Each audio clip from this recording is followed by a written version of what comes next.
Boa noite, o trabalho apresentado vai ser sobre microbiologia do solo. Os discentes são João Vitor Paz e eu, Michaela Pagnan Ribeiro.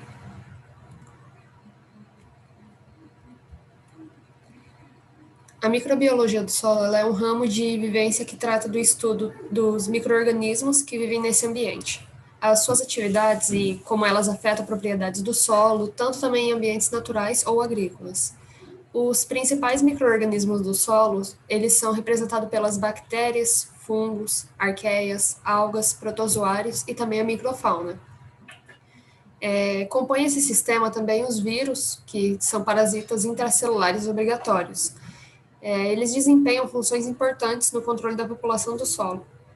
Os micro-organismos, eles representam uma fração muito pequena de massa no solo e ocupam um volume de menos de 1% do seu total. No entanto, dentro dessa pequena fração, tem uma enorme biodiversidade, assim como a gente pode estar vendo no esquema ao lado, que é encontrada principalmente na camada mais superficial do solo, que é entre 10 e 30 centímetros de profundidade. Essa biodiversidade ela é responsável por atividades importantes no solo. Essas atividades elas podem ser metabólicas, fluxo de energia, ciclagem e transporte de nutrientes, controle de patógenos, decomposição de xenobióticos e entre outros. Eles têm um papel fundamental na manutenção das propriedades do solo, principalmente para a atividade agrícola.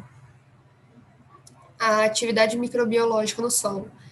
A gente sabe que os nutrientes como potássio, magnésio, cálcio, ferro, cloro, molibdênio e também os silicatos, eles são estritamente necessários e eles também estão ligados à fertilidade do solo. Dessa maneira, a gente pode começar falando da relação entre os micro-organismos do solo e também a fertilidade, como uma frase da engenheira agrônoma Ana Maria Primavera, que ela explica que a fertilidade ela não é empregada para a quantidade de sais minerais do solo, mas sim pela atividade microbiana do solo, que torna os sais minerais disponíveis para as plantas. Comprovando essa afirmação, a gente pode estar lembrando da fixação biológica de nitrogênio, assim como tem um esquema, que ele é o processo mais importante nas plantas depois da fotossíntese. Esse processo ele não poderia acontecer sem a interação que acontece da bactéria do solo com os nutrientes, que a gente pode mais especificamente citar o Azobacter e o molibdênio, que atua na nitrogenase, por exemplo. Esse princípio já é utilizado comercialmente na agricultura moderna, através da inoculação de bactérias fixadoras de nitrogênio, que são utilizadas no cultivo de algumas espécies de leguminosas e também de gramíneas. Além disso, existem outras associações, como bactérias promotoras de crescimento de plantas, também tem como recentemente utilização da inoculação dos fungos micorrízicos arbusculares, assim como a gente pode estar observando também nessa imagem que demonstra bastante sobre os micro-organismos do solo. Dando continuidade no que a Michaela falou, né? O potássio, ele é importante, né, para os micro-organismos. Não pode ser substituído por outro elemento na dieta microbiana, né? É deslocado pelo cálcio e magnésio e deslocado pelo sódio, né?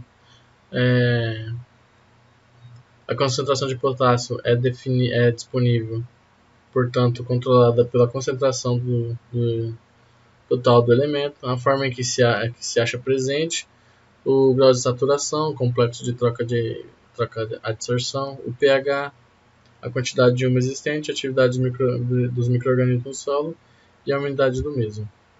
Já o magnésio é utilizado pelo menos 1% dele na microbiologia do solo, né?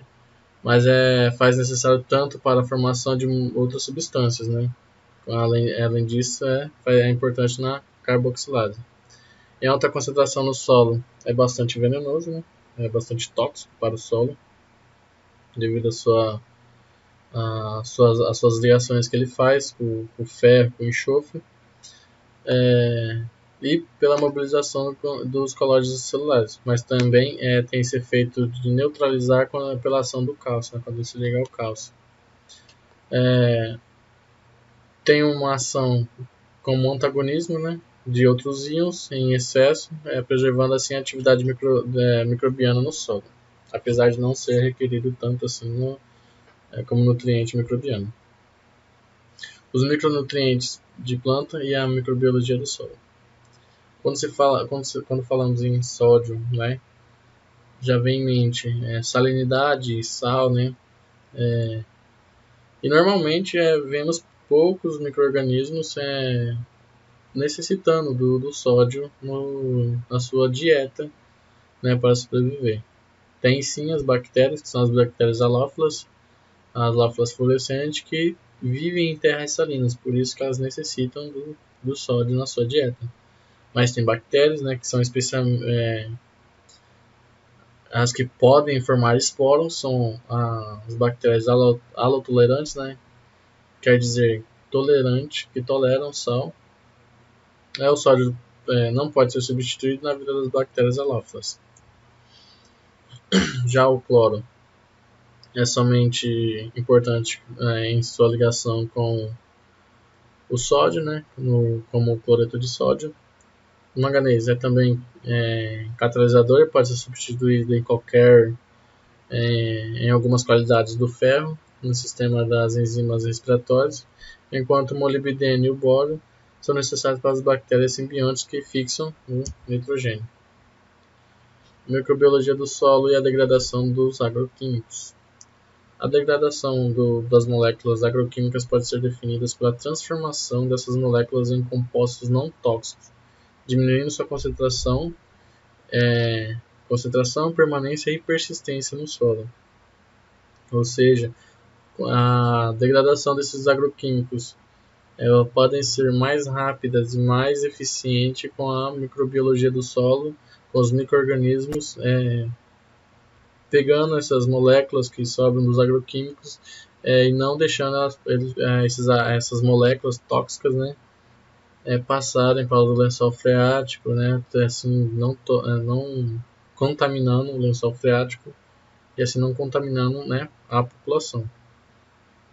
E essa degradação pode acontecer de maneira química ou biológica, né, como eu falei.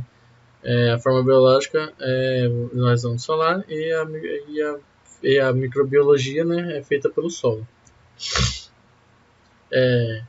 Essa biorremediação é de extrema importância para os solos e recursos hídricos, né, como eu falei, e que não ocorra uma fitotoxidez ou mesmo a resistência às moléculas dos agroquímicos. Essa capacidade de degradação dos micro-organismos é resultado das ações de catabolismo, né, ou cometabolismo, utilizando carbono, nitrogênio e fósforos presentes nas moléculas dos agroquímicos, né? Assim, essas moléculas que estão presentes nos agroquímicos vai facilitar a degradação por outros micro-organismos. Então podemos concluir que quando temos um solo com alta diversidade microbiana, provemos uma maior diversidade metabólica, aumentando a capacidade da resiliência e como consequência, consequentemente, temos um solo fértil, rico em nutrientes de boa qualidade, né? Entretanto, se tivermos um solo contaminado, um solo com baixa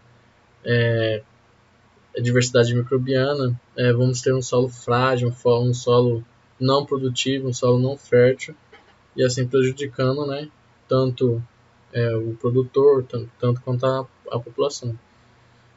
As práticas adequadas usar os agroquímicos e manter uma microbiologia do solo com qualidade, né? Usar os agroquímicos com cautela e com acompanhamento.